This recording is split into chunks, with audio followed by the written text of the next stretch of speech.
Well, hello. Happy Monday and welcome back to HCDVCC Connects. We're back. Well, good afternoon to everyone. And as you come in, please say hello. Harris County Domestic Violence Coordinating Council, we took a brief break August. However, we are back and we are glad to be with you. And true to our the way we move about, our executive director, Barbie Bashir, is here to help us to launch off the month of September. So, welcome, Barbie. How are you today? Thank you, Fisha. Let's see.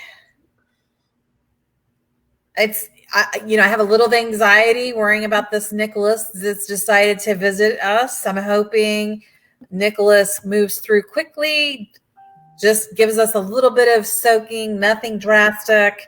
Just hoping for some positive outcome for the storm. Yes. Yeah. Yes. And I see we've got some our steadies are with us. Hey Tish, good to see you. Happy Hello. Jamie Wright. Hi, good to see you. And I'll tell you, Jamie has been on it over this past month that we have been on hiatus. She has been traveling and sharing her story and just doing some truly amazing things. So salute to you, Jamie. Fantastic. Well, all right. Well, I thought a great way to get us back into the groove of things is to have you to share some of the things that are going on behind the scenes here at Harris County Domestic Violence Coordinating Council. Okay. Because I know there's a lot going on, and we definitely want to share that with our community. So I'm going to turn it over to you to kind of give us some updates. Sure. Where to start? I think I want to touch on COVID updates real quickly. I think this second variant, or I guess this is the third wave with, I don't know which variant number it is, but this variant, the Delta variant, has continued to make things challenging and a little bit, continuing to be scary for all of the world, but also in terms of domestic violence, intimate partner violence. We're still seeing domestic violence homicides at a very high rate. We're seeing felony level assaults at a very high rate from law enforcement. Law enforcement has not seen slowdowns. Our domestic violence organizations are still reporting. A few of them have had some COVID outbreaks within shelter programs. Some of them are back to 50% capacity, or they're staying continuously full. And, so where we were this time last year is where we continue to stay, which is, I think we all had hoped that we'd be through it, but we're not through it. And I think it's just really important to recognize that we're not through it. The backlog in some of our systems and criminal justice remains to be true. So I think from an organization that's kind of working at systems change, some of the things that we're staying focused on is we did some advocating with the ARP, the American Recovery Plan, and the funds that are coming from the federal government to support communities. Some of that has been emergency housing vouchers that have been allocated. Our county is getting over 1,000, I think close to 1,200 emergency housing vouchers. And these are vouchers that are providing up to 8 years of housing assistance through our city and county housing authorities. We have carved out about 20% of those, 20 to 25% of those that are going to be specifically for families that are fleeing domestic violence. So we are getting some supportive services to go along with that. HCDVCC is going to be hiring some housing navigators on a contract position to just work with survivors for about a year to secure those housing, and then also be interfacing with the housing authority to facilitate the process for them. So that's really great news in terms of providing more avenues to emergency housing and housing assistance for survivors. We are trying to work closely with the county also to continue the Domestic Violence Assistance Fund. We're hoping that there will be some more funds that flow into that fund for flexible funding. We don't have word yet, but we've had some meetings around that. So hopefully those things can happen, because we learned that flexible funding really supports survivors in ways that they get to determine that they need it the most. And it improves safety. And I think you've had Dr. Wood. Did you have Dr. Wood come on and share that information from the relationship study? And if not, that's something we can do in the future. Yeah, I think that's something we should do in the future, just so she can share a little bit about what we're learning from the study that she's doing. Some of the programs that I want to just touch base on, we're continuing to facilitate the Ring program, which is providing the Ring not doorbell, but the Ring cameras for survivors. And the best way to access that is through one of the domestic violence organizations, the Houston Area Women's Center, the Bridge Over Troubled Waters, Bay Area Turning Point, Northwest Assistance Ministries, Family Time, Katie Christian Ministries. Any of those organizations can help you get access to the cameras to improve safety. And just to note that it's just one tool for safety planning. It's not meant to be something that, is the end all be all. It's just one tool to become safer in terms of domestic violence. What else?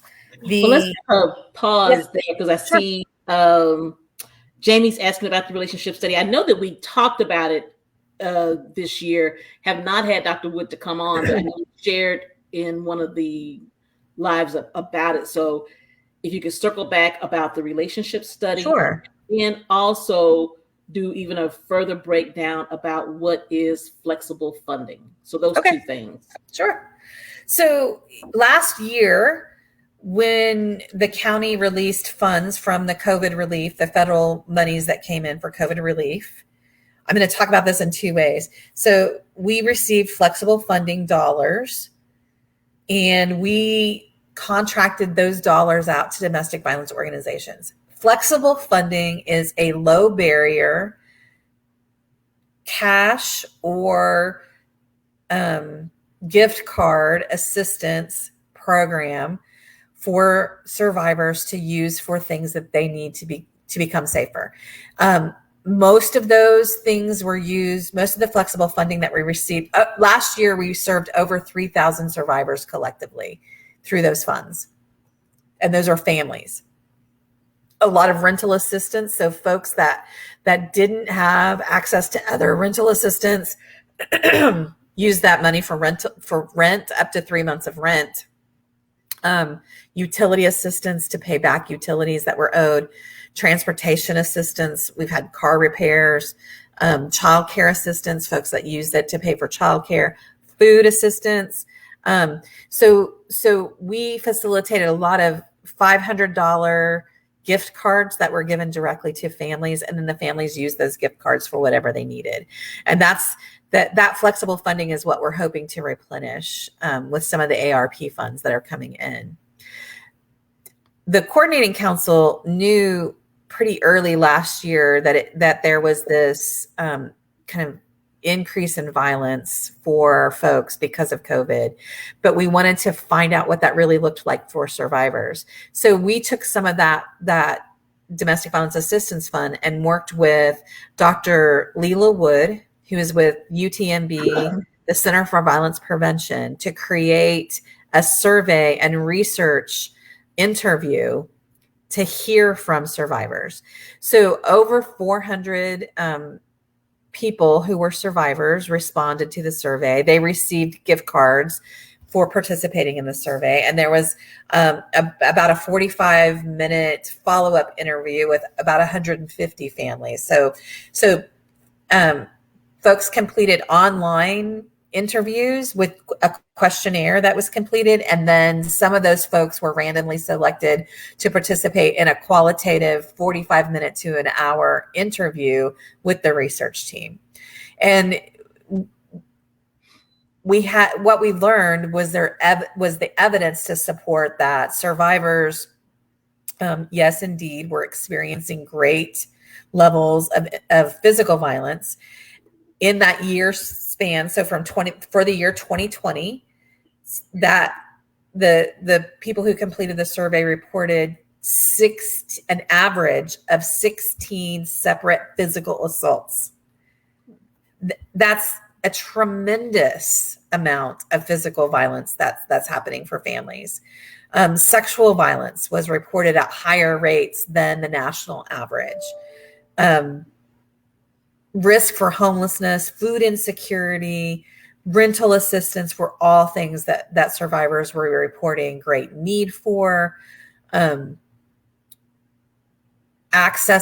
ability to access mental health services was a dire need for folks. They didn't know how to access them. They were turned away from mental health services because waiting lists were so long, and just having money to access them were barriers. So folks needed mental health services and couldn't get access to them. Yes, the study is on the website, and the other great thing, Dr. Wood is continuing the study. About a little over 300 people agreed to participate in ongoing follow-up. So she's continuing that follow-up with families, and we're just continuing to learn more and more. And I know that Dr. Wood would be more than happy to come and speak with you, Thesha, and talk about that. Awesome. And then, when you talk about from that study, and I remember going through it, the fact that September, and I love to talk about my observance holidays, because I think it keeps us kind of focused and reminds us of things that are important. September is Suicide Prevention Month. And so I think it's so important that the study did highlight something that we probably already knew, but we now have the statistics to back it, about the importance of mental health, especially for those who have been impacted by domestic and sexual violence. And so just for us to be mindful that September is Suicide Prevention Month, and just recognizing that, in the last year and a half that we have lost people to COVID. And I just wonder how many of those people also being survivors and then just having to deal with everything going on, how many people have succumbed to death by suicide. And so mental health services are so important. Absolutely. Yeah. So, okay. So yeah, it's just kind of like one of those moments where you go like, huh. Take a deep breath. I keep reminding myself every day to breathe. Right. As much as what's happening is happening, the other reality is that resources, as we get more funds, that it's also a matter of having the people power to facilitate using the resources is a challenge. Right. Having the ability to meet the demand is higher and has increased more than ever. In the whole housing world, finding apartments and landlords that are willing to lease without gouging has become a tremendous problem. I think one of the things that we're learning is that finding a 1-bedroom apartment right now is next to impossible for folks. Even 2 bedrooms. I mean, it is becoming really, really challenging to get access. Yeah, absolutely. You're right, Dr. Tatum. The list is so long, and we don't want more funerals. And here's the other reality. I just want to do a shout out to all of the people. Kathy, you're on the front lines doing this work. So many of you are, advocates and people that are on the front lines of doing this work. We're getting fatigued as well. We keep going and keep going, but we have to also recognize that some of us are really getting tired, and it's hard work. It's really hard work. I see here, Darlene Kearney says she's housing 5 homeless mothers right now. So yes, we hear it. Yeah, I think we can't take shelter for granted, and especially for the individuals that we are serving. And just because, and she's saying she's doing it out of pocket. Darlene, remind me, who are you with? Are you an individual in the community? Or are you with one of the programs? Just give me a reminder. And thank you for sharing. Yeah, the housing issue is huge, and just take away domestic violence, just even for, I don't want to say just regular people, but just in life in general, that housing has become so competitive and so it's hard to find. Just even if you're not dealing with domestic violence or other social issues, just being regular Joe Blow out there, it has become so competitive to find housing. And then when you put on top of that the issues that our audience is facing, that sometimes it can seem almost hopeless. Yeah. God's Lovely Butterflies Maternity Home. Okay. Tell you what, why don't you, I don't know if you have a site. I would love to know more information about your program, Ms. Kearney. And you now have 10 mothers on the waiting list, I see. Okay. Wow. All right. And would love to invite you, Ms. Kearney. We meet the second Thursday of each month. We're meeting virtually now. But definitely join our email list, and our wonderful Rebecca Council will put that information in there so that you can join the email list. Because here's the thing, the whole idea behind having a coordinated community response is that we recognize that it's not that law enforcement alone can't do it, the hospital systems can't do it, the mental health systems can't do it alone, and the DV agencies. There's only about 7 covering all of Houston and Harris County. And so it takes other community partners. And that's why we exist. And we want to have your voices at the table. Because I think that there are people who are doing some amazing work all throughout Houston and surrounding Harris County. And unfortunately, we don't all come together in one place. And so the left hand doesn't always know what the right hand is doing. So please join our email list so that you can get updates on when we meet. Again, it's the second Thursday of each month, with the exception of December and August. So just want to put that out there. So let's see. I'm trying to see what else. I was trying to look at the comments. So I'll turn it back over to you, Barbie. So other things that are going on and things that we're working on. Well, I think the other thing, if we switch hats from a intervention in terms of direct services, the other things that the council is really trying to work on is providing education to systems responders.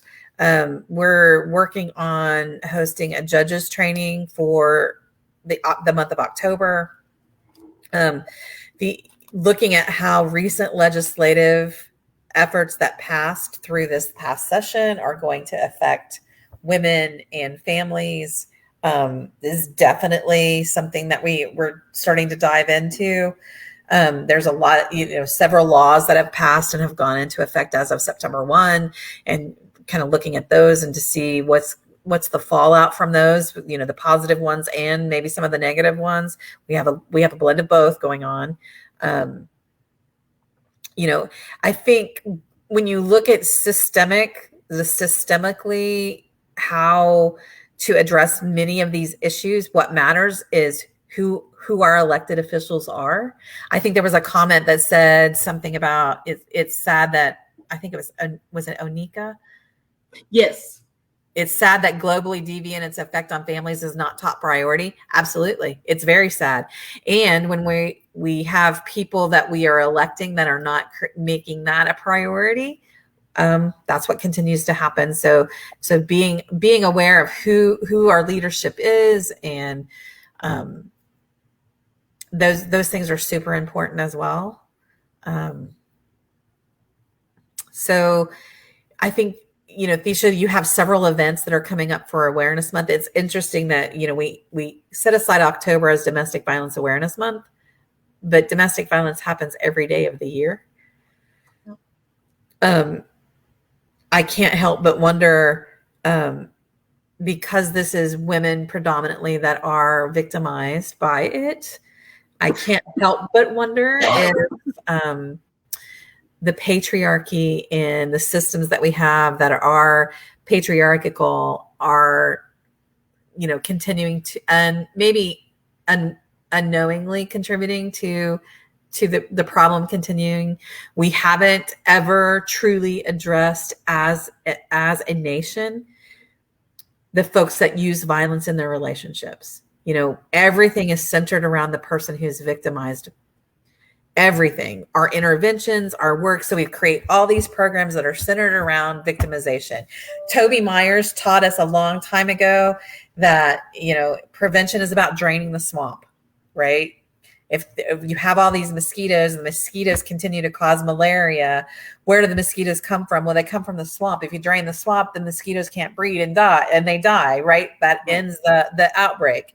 Well, we have not done that in the use of violence in relationships. We have not drained the swamp. And the swamp is all of the ways that this continues to be used. And I say that in saying that those that are using violence need help to learn how not to use violence. Right? Yes. So, yes. So until we get there to that's the conversation, like I want that to be the conversation. I don't want the conversation to be there's not enough resources. Because we know that, right? I want the conversation to be, how do we stop this from happening in the first place? How do we drain the swamp? We wouldn't need the resources Exactly. if the real issue. And oh my God. See that we've got like about 8 minutes, and you're going to split into overtime. And here's the thing, been in this work for 2 decades now. I love it. I think as a woman, I have grown, that this work has shaped me, that I have benefited as an individual. So I love the work that we do. However, I can remember at a conference once, and I've repeated it because I heard someone say it, and it was like, that makes sense. We should be working ourselves out of a job. This should not be, I want to grow up and be a domestic violence advocate. Nope. So to that, and you bring up about October and that it's been set aside. However, we know that domestic violence happens 365, 24/7. In fact, what we know is that about approximately 3 women are killed by an intimate partner every day. So in the month of September, we're talking about 90 women approximately will lose their lives to a husband, boyfriend, ex-husband, ex-boyfriend. So with that in mind, one of the, just a kind of a quick overview of the calendar for our Domestic Violence Awareness Month, and our theme for next month will be the Catalyst. Be the catalyst. And we want to invite all of you to be the catalyst. And a catalyst is a person or thing that happens that pushes an issue forward. And so, I think that COVID, has done a lot of negative. However, it has put domestic violence front and center. I would say that even COVID has been a catalyst to say, we have a problem. Yeah. And so I am inviting, Harris County Domestic Violence Coordinating Council is inviting all of our community to be the catalyst, no matter what role you're in, and saying, you know what? Domestic violence is an issue in our workplace. Domestic violence is an issue in our clinics. Domestic violence is an issue in our churches, our mosques, and our temples.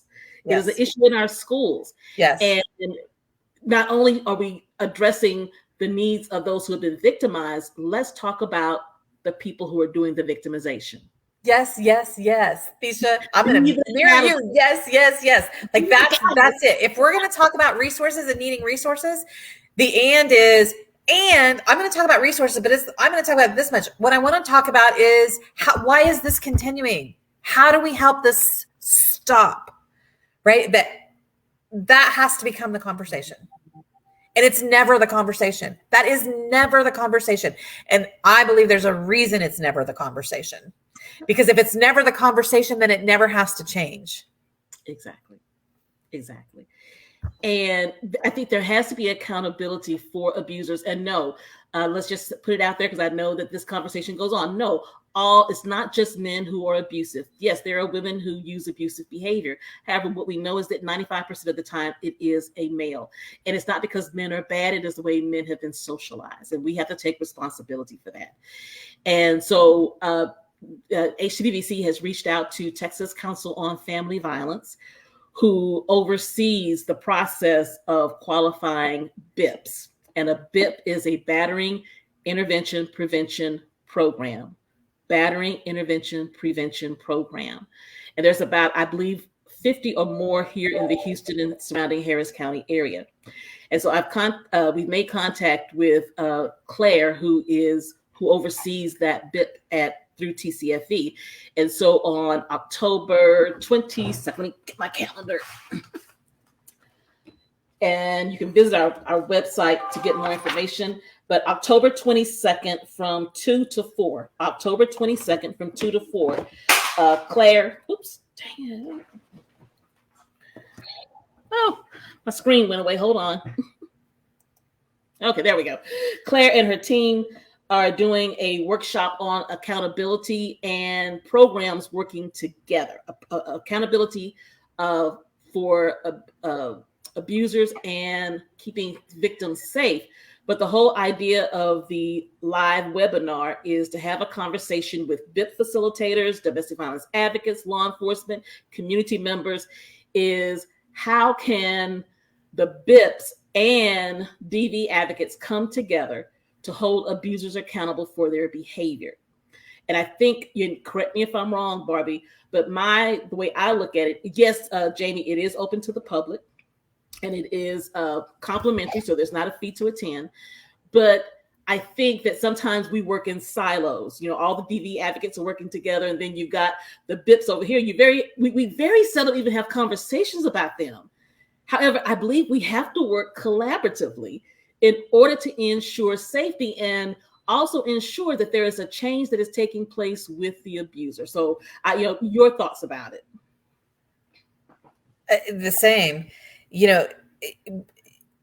Battering intervention and prevention programs are the best thing that we've got out there right now, right? But it's not enough.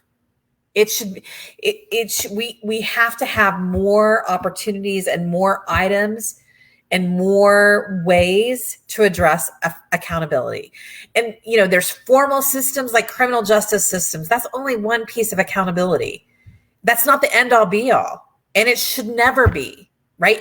That should never be. A criminal justice response should never be the only response to ending violence.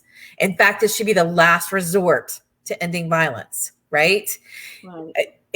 The fact is that we have not created and have not paid attention with our policies, with our funding, with our resources to addressing ways that the violence is being used and talking to folks about learning different ways to be in relationship, if that makes sense. Exactly. And so, our hope is that when we bring in Claire and as people register, and I've been looking at the registration, we've got a good mix of DV advocates and BIP facilitators. And so we've been working with TCFE for about a couple of months and have actually had a good amount of BIP facilitators start coming to our trainings, and just the feedback from the BIP facilitators. One gentleman shared that we did a live webinar on the impact of domestic violence on children. And what they said was, we need to be in these spaces because it keeps it top of mind for them as they are working with abusers, the importance of the children that are in those homes. And so now they can integrate that into their conversation. And again, to me, that's what true coordinated community response is about, is that we're all talking to one another. Exactly. The clients don't live in silos, recognizing that the clients that we serve, whether it's the survivor or whether it's the abuser, that in many of these cases that their lives will be forever intertwined, especially when there are children that is a part of that picture. So definitely want you all to sign up for that. Just very quickly, a couple more things that we have coming up. We have a Title IX committee, and our Title IX committee is made up of local DV agencies and individuals from our local colleges and universities, such as Houston Community College, Rice University, Lee College, College of the Mainland. And Title IX is a piece of legislation, is a gender-based legislation. And the part that we focus on is around what was known as the Campus Save Act. Campus Save Act, which went into effect, I believe, in 2015. And that is addressing on college campuses date rape, sexual harassment, dating violence, domestic violence issues. And so in the month of October, every Friday from 11 a.m. to 1 p.m., we're having a series of live webinars that will focus on what is Title IX. And if you are a parent of someone who is going to college within the next 2 to 3 years, you have a college student now, I want to, and in fact, if you have students who are in middle school and high school, because Title IX covers even in the K through 12 venue, I want to encourage you to log into this from 11 to 1. So that's going to be, and then we will have conversations about what is a healthy relationship. We will then look at being a bystander and trauma-informed response. We will be busting the myths about sexual assault nurse exams and sexual assault within the context of quote unquote intimate relationships. And then also you will get a chance to actually walk through what a Title IX investigation looks like. And then on the 28th, we are having our 3rd annual diversity summit. And this year, our theme again is Be the Catalyst, and it is called Impossible to Possible. And we're looking at communities that have disabilities, because I think we don't have this conversation enough either. Is talking about what happens to the woman or man who's in an abusive relationship, and then they also have a disability, and also thinking outside the box what disability means, because I think sometimes we think, oh, they're in a wheelchair, oh, they're hearing impaired, or oh, they're sight impaired. However, here's the reality. As a person with diabetes, I realize that I am now a person with a disability, and this has just been having conversations as I've been planning this event. It's like, oh, I wouldn't have thought about that, but there are other things that make you that will have you to be in that category where you are protected, but also has additional barriers. And so I want to encourage you, there is a registration fee, and that is because we need to be able to one of our speakers does require an interpreter, and so we need her message to be heard, because she will be sharing with us what it feels like, what it means to be a person who is hearing impaired and not able to speak, what that feels like to be in an abusive relationship. And we have to make sure that we are making services accessible for everyone. So please check that out as well. So there's some great things going on. And then just as a collective across Houston Area Women's Center, The Bridge, Fresh Spirit, all these organizations have some amazing things that are coming up, and we'll be sharing those each week. So that you can know other things that are going on. But there's some amazing things happening in October. And just know that we are committed to doing all of these programs, not only in October, we definitely amp up our efforts in the month of October, but I hope that you hear our hearts and see our hearts that we are bringing you this information all year long. Barbie, thoughts? Yes, thank you, Thesha. My only closing thought here is to echo Anika in the chat. People want the light to shine on them, hence the reason they don't want to collaborate. My thing is to do the work, collaborate, and the light will automatically shine on you. It's simple. It's not about us. Absolutely, Anika. Our egos have to get checked at the door, because this is not about our ego. This is not about us being in the limelight. This is not about, our names being out there. This is about people who need services, people who need resources, people who need education in order to change. It's about all of those other things. And Kathy, I'm anxious to hear about this walkout on October 9th. That sounds fantastic. And Kathy, if you email that to me, Thesha Jenkins at HCDVCC.org, it can go in our weekly newsletter. It could probably go in the newsletter, not this coming Tuesday, but the following Tuesday. So if I get things on a Friday, it goes into the following week newsletter. So definitely feel free to email me that, and we can put it in the newsletter, because we use that as a tool so that people know exactly what's going on. Because again, I think there are so many great things happening, and if we are able to help people promote that message, we definitely want to do that. And with that, I think we're at 12:35, and every time it started to rain, and we were Rebecca and I were had a conversation like we've been off on hiatus for a whole month, and now Nicholas is coming through. We weren't sure how many people were going to show up today, and so let me just say how much Barbie and I thank all of you for spending your lunchtime with us. Yes. That means an awful lot, and we hope that each time you come that you are getting information that is helpful to you and that is helping you move the needle closer to ending domestic violence, and that we hope that we are expanding the way that you even think about doing this work and how you do this work, and that we're bringing you tools. Thank you. We love you, and we thank all of you for everything that you are doing, because again, one person, one organization cannot get this done. Yeah. Our favorite quote, Helen Keller said, "Alone we can do so little, together we can do so much." We're all in this together. Thank you all. You are fantastic human beings for being in this space. Thank you. Awesome. And next week we will be bringing two of the staff from Houston Area Women's Center, because September is also Hispanic Heritage Month. September 15th through October 15th is Hispanic Heritage Month. And let me see if I had some banners here. Just some things to keep in mind. According to a statistic in 2019, 60.6 million people in the United States are of Hispanic heritage, making them the largest minority. And let's keep this in mind. And again, Barbie, I know we're short on time now, but again, just based on what I've seen and am seeing, there is such a shortage of culturally relevant services for the Hispanic Latina community. And there's 60.6 million people of heritage across the world. And I don't think that, that we're having a lot of conversations. And so that's one of the things that Houston Area Women's Center will be bringing to the table next Monday, is about the work that they're doing, the community engagement that they're doing in the Hispanic community, and inviting all of us, because when we think about the Hispanic community, it is Mexico, it is Spain, but it's also those of Caribbean descent, and it's such a very rich culture. And so really breaking that down and asking about culturally relevant services. So, and then the last Monday of September 25th, look at my calendar real quick here.